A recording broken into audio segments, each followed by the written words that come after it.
it would be difficult for me to name a single plot point from the past 8 years that couldn't be substituted for any other. Let me explain what I mean. Let me make one up. Maybe they can use it in their next installment. Scriptwriters, jot this down.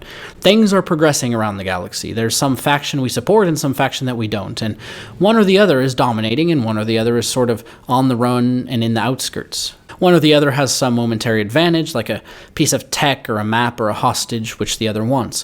One or the other is nearing the key moment when they're going to use this momentary advantage. It's into this that our character is dropped. Let's flesh this situation out a bit, give it some names.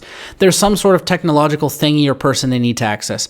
We'll call it the Galactic Plasmatine Hyperbomb. See the echo of where it all is going to go. And instead of destroying the Death Star, he destroys the ship that controls the robots. Again, it's like poetry, so if they rhyme, every stanza kind of rhymes with the last one. Oh, do not worry, George. They have not lost the rhyme of that stanza. We'll call it the Galactic Plasmatine Hyperbomb. To find it, though, they need a piece of technology called a Waymap Finder, which was last in the possession of a bounty hunter who received it in exchange for Catan Lee, who's been kidnapped by the Galactic Fascists. The Galactic Fascists are holding her in the Qui Gon system, which has some random thing going on with blockades and smugglers and maybe mining special oils from a strange aquatic species. So our character, Theodon Rowe, or Theodana probably, goes to the Qui Gon system and asks the locals for help in rescuing Catan Lee from the Galactic Fascists. The locals are poor and downtrodden, so maybe they're not completely on the up and up. Maybe they do have some nuanced qualities, like they don't just want to help out of the goodness of their hearts, but oftentimes their cups do just kind of runneth over with goodness. So our character, Theodana Rowe, helps them do something like secure a drive for a ship so they can escape, or destroy the Galactic Fascist grip on the mining industry, or infiltrate the blockade, maybe set the aquatic mammals free. All sorts of good kumbaya, collective, rebel-type stuff, you know? That's the side with more colors and more races and more art, and then they help Theodana Rowe free Catan Lee. Great. She asks Catan Lee where the Waymap Finder is, and Catan Lee helps them find the bounty hunter who first captured her. There's no real reason for them to require her help in finding the bounty hunter, but it's just a way for them to fly around some more and see some more weird creatures and get information that they could have probably gotten some other way and blow up another couple places. But maybe they don't need Catan Lee to find the bounty hunter. Maybe they find the bounty hunter first, then realize Catan Lee is the only one who can read the Waymap Finder. So the bounty hunter has the Waymap Finder, but Catan Lee is the one who can read it. Whatever case, the whole Qui Gon scenario with, you know, seeing a new culture, helping locals, kumbaya, saving the whales, sort of happens on another planet where the bounty hunter is hiding out, and they finally manage to apprehend the bounty hunter. Unfortunately, however or whoever can help them read the Waymap Finder reveals that it's incomplete. There's a key, you see, which was separated from the Waymap Finder as a safeguard against just this sort of situation. There are ciphers here I can't read, but he said to get there you need one of these. A Sith Wayfinder. The key is in the homeworld of the creator of the Waymap Finder, a world famous for, you guessed it, some sort of creature and culture and conflict going on. Maybe somewhere along the way you've run into someone else looking for it, or maybe they didn't tell you they were looking for it, though this sort of cleverness and nuance is lacking in many Star Wars installments. Maybe you've made an uneasy sort of truce with this fellow hunter for the Waymap Finder and the key. This other party, let's name her Vixen Frau, is competent and charismatic. She makes lots of quips and possesses unusual capabilities, but she's also rather mysterious. She's saved you on a couple occasions, but then you're not sure how much her saving you actually means because, well, she wants the Waymap Finder too.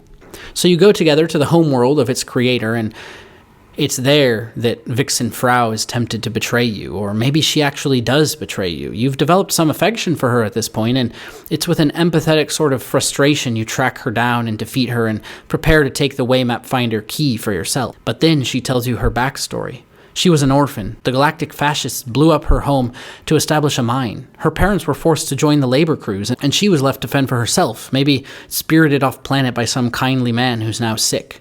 She wants the Waymap Finder because someone has offered money for it, money which would help her cure the kindly man, or rescue her parents from the labor crew, or escape it all or something. Quickly you take pity on Vixen Frau, realizing you are not the only one with righteous motivations in the universe. It's an easy fix though, because people with righteous motivations are always going to be able to band together and use Waymap Finders for their common goals. That's how we're gonna win. Not fighting what we hate. Saving what we love. Fortunately, no aim or agenda can possibly come into conflict with another if both are motivated by good people. Counter Crossway's aims only come from guys with clean ships, aesthetically and spaciously arranged, lots of grey and black and white, ships crewed only by humans without any of the other countless cool, groovy creatures that populate the galaxy. Alle übrigen Systeme werden auf die Knie fallen vor der ersten Ordnung und sich an diesen besonderen Tag erinnern, als den letzten Tag der Republik! So, everything is reconciled. Vixen Frau essentially just sells the Waymap Finder to you and the Freedom Fighters because you immediately accept and trust her, welcome her into your council, and integrate her into the highest levels of command so that by the next installment in the franchise, she can be commanding her own ship or whatever. What luck! A plucky, charismatic orphan manages to gain the freedom she's been working for years, with nothing but her charm, dishonesty, and betrayal, and possessing talents which are on peer with the elite of the freedom fighter resistance, but which evidently didn't get her anywhere until now. The only problem is, after a while, it starts to get old. The same old lines and waypath finders and poor orphans only doing bad things because they're desperate to get off planet. They're not even really doing bad things, actually. They're just trying to get the same waypath finder as our protagonist, pretty much just to sell it because they wouldn't want to destroy the universe themselves.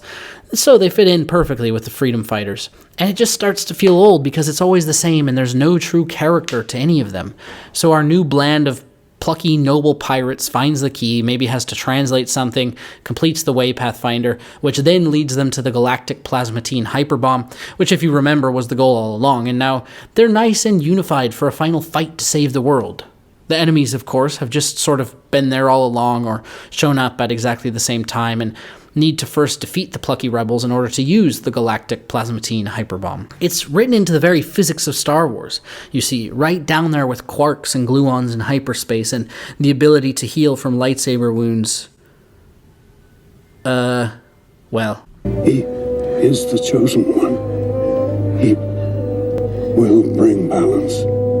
I have a theory, by the way, on that. It has something to do with midichlorians and the Chosen One, and Qui Gon was killed, you see, because there weren't enough midichlorians in the universe at that point to save him, and then when Anakin came into being, well, I guess Anakin was still young, you see, so he hadn't yet grown enough to network with the midichlorians to bring them into being.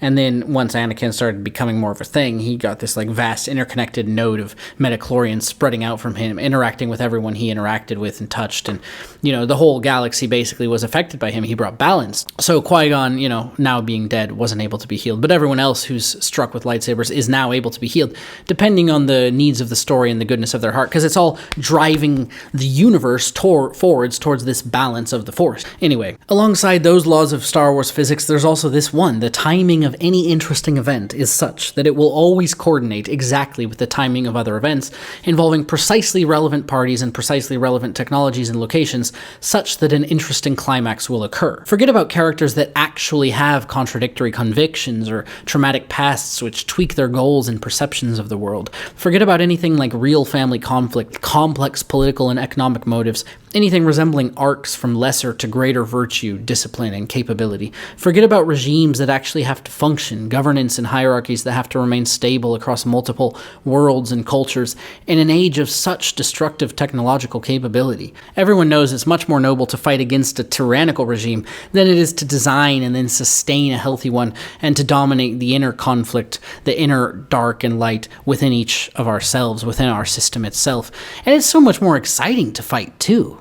You get to point outside of you and say, that's the tyrant. You get to blow him up and steal his things and forgive poor orphans of their treachery because they were enslaved by him. You get to set them free. That's how we're gonna win. Not fighting what we hate. Saving what we love.